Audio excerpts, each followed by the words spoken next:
When Joseph woke up, he did as the angel of the Lord commanded and took Mary as his wife. But he did not have sexual relations with her until her son was born, and Joseph named him Jesus. Matthew chapter 1, verses 24 to 25.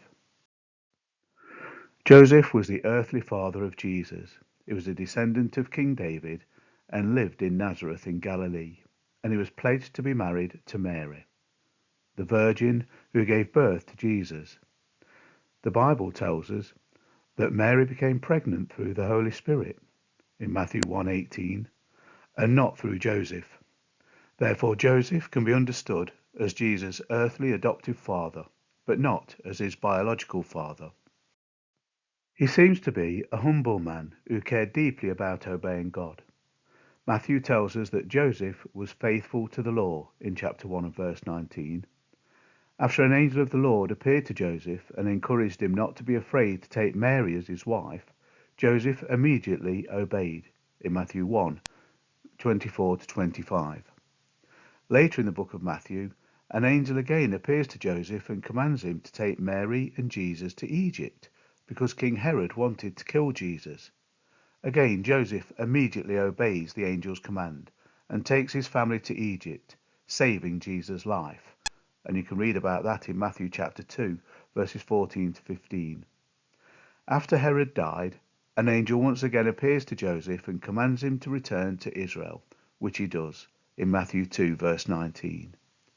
We see in Joseph an uninterrupted pattern of obedience. Joseph was a kind, self-sacrificing man. Though he had a legal right to divorce Mary when he found out she was pregnant, he intended to do that quietly in Matthew 1:19, because he didn't want to bring any public shame or disgrace on Mary or her family.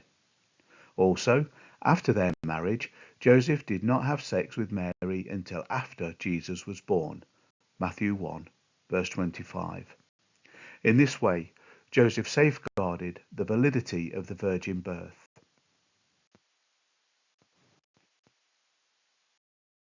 Looking forward to marrying Mary and enjoying regular married life, Joseph must have thought life was good.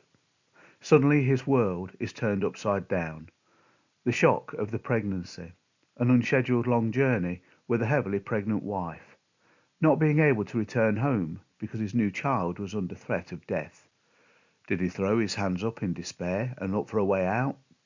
At what point would you have given up? Joseph's response was that he immediately obeyed, and he stuck with Mary. He held her hand throughout the rest of his life.